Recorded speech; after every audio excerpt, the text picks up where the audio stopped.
The idea that motivated this talk is one that's bothered me in an abstract, academic way for a long time. But given the nature of the crises that define our present moment, it's emerged as a more pressing concern, one that I think is worth sharing. I feel like the way we study human behavior is disorganized. Somehow, we've got political scientists and economists who, whether they're trying to understand how people spend their money or how people choose to vote, assume that they're trying to maximize their well-being, ceteris paribus. At the same time, we have philosophers, psychologists, and sociologists who take it for granted that morality, social norms, and cooperation structure our decision-making. These views seem pretty obviously incompatible to me. And I think that's a problem, because whether you're studying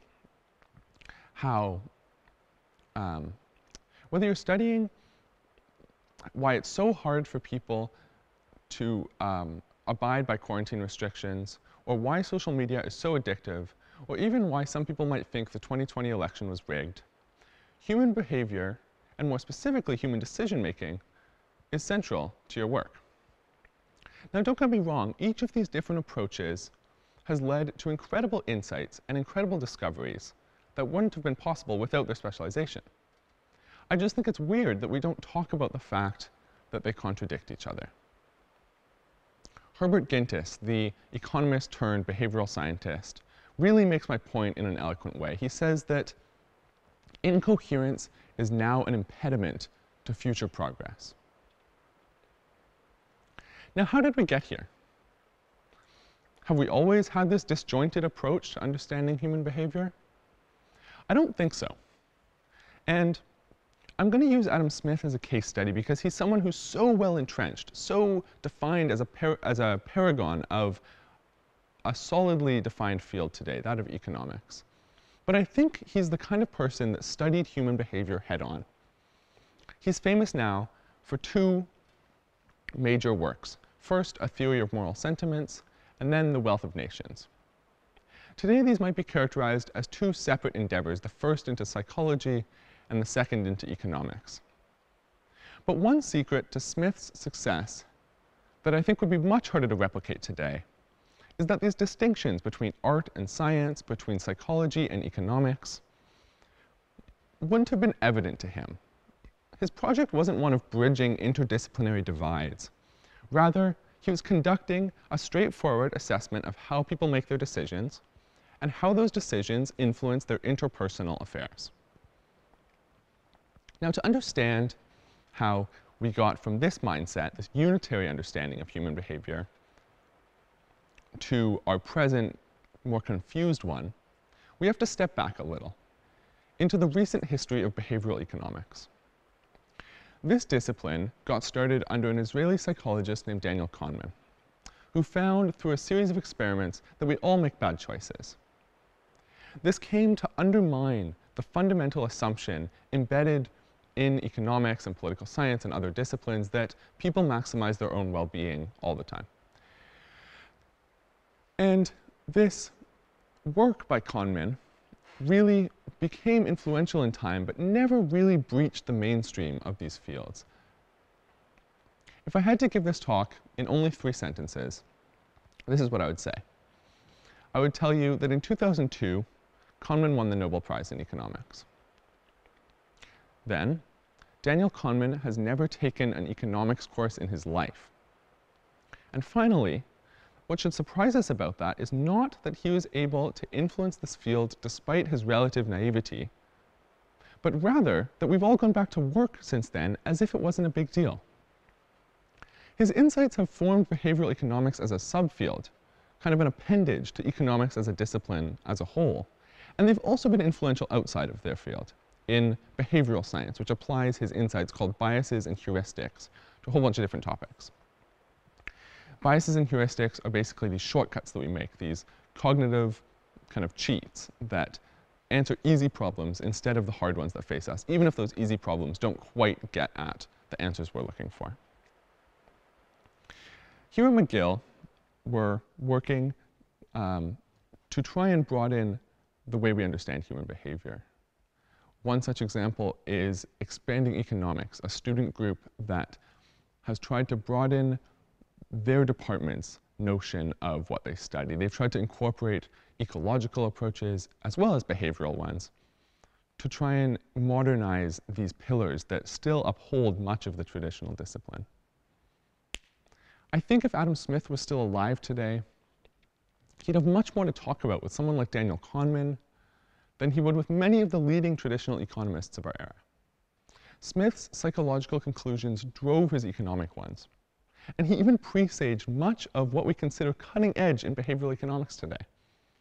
When it comes to self-interest and the way he understood it, he incorporated these notions that material success and consumption are these things that we expect to bring us happiness, subjective happiness, and even as those expectations are violated over and over, we pursue them in a somewhat irrational way that doesn't actually maximize our well-being.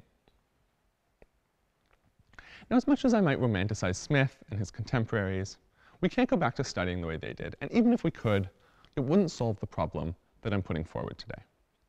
We live in an age of unprecedented access to information, and it's led to the sort of discoveries which are unparalleled in human history. The fact that we've brought a COVID vaccine to market in less than a year astounds me.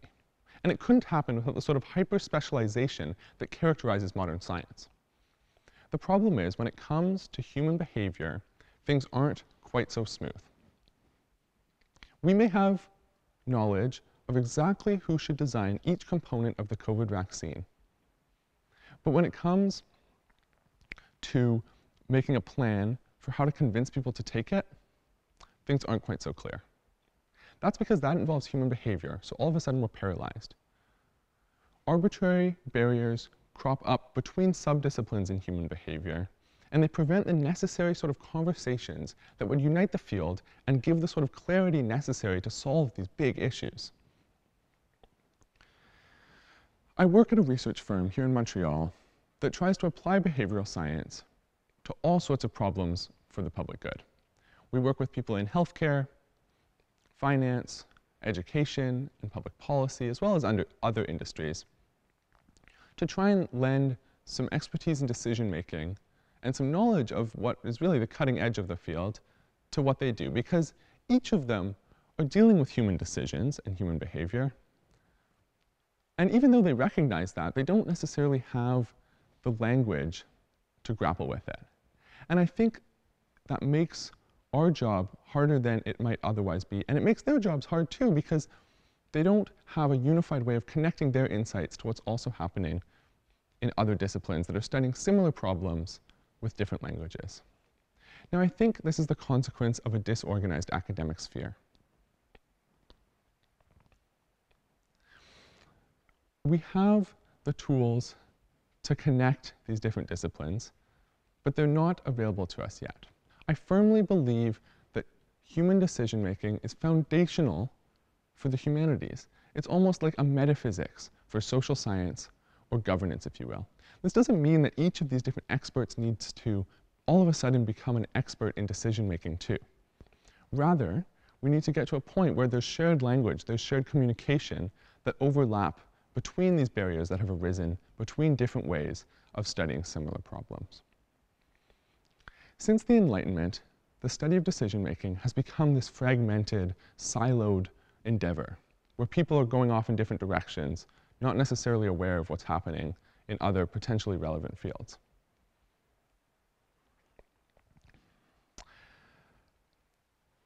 We see an analogous situation in our democracies as well. On social media, when people talk about echo chambers, they're referring to these restructured social networks that have come to organize the way we get our information. And what's happening there too is that we're bounded by our common assumptions about how the world works. And the people in charge of reorganizing this new field upon which we interact with each other have done so in a way that we're sheltered from opposing opinions. And it's the same whether you're writing a literature review on topics that only pertain to your specific field of study, or on Facebook with a feed that already kind of agrees with 99% of what you believe in. By no fault of your own, you're bounded within a limited sphere of knowledge and you're unable to embrace the sort of unknown that you could if you had that ability to do some critical thinking with people that disagree with you. I firmly think our brains can handle modernity. It just needs to be presented in the right way. We have these unparalleled information processing machines. And there's also precedent for making this work. In physics, we've gone from a Newtonian rational ordered paradigm to one characterized by relativity and quantum theory. In ethics, we have these alternative frameworks for understanding the field, whether it's Kantian or utilitarian ways of organizing a theory of the good. These big, broad notions give just a little bit of insight. They give some suggestion to someone who otherwise might not know so much about the field into what they're going to expect. They make it just that much easier to access the complicated cutting edge of the field by organizing all the different specialties in a way that can make sense. This is what we need in human behavior. We have no paradigm. And if we could organize our knowledge in a similar way, I think we could make great strides towards solving some of the issues that beset us. This missing paradigm has profound implications in our political society. We have these idealized notions of ourselves that have kind of come detached from the daily experience of being a human being. When we think of what it is to be human, who we are, what it is to act like a person, there's these platitudes that come up, whether it's that we are all born equal, that we maximize our well-being, that we're autonomous, moral, responsible, you name it. They're completely detached from the daily experience of walking by injustice on the sidewalk, or even just recognizing that we're all coming from different backgrounds and all have different abilities, or even that we don't always make decisions in our own best interests.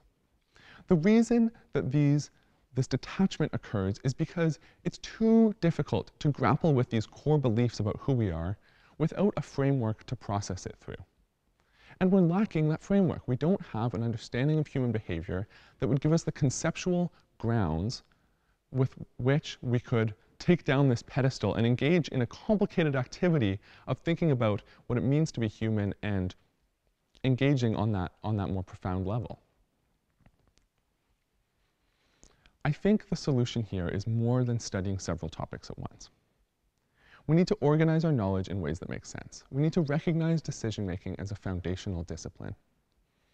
If we design systems that cater to our cognitive preferences, I think we can do wonders for the issues that face us. Whether you're trying to grapple with changing demographics and social realities, or understanding the complex scientific explanations provided for why you can't see your friends, or even just recognizing that people are complicated and difficult to predict. I don't see how the external world can be any less complicated than the human mind. We understand what's out there pretty well. If we want to improve it, we have to understand ourselves a little bit better first. Thank you.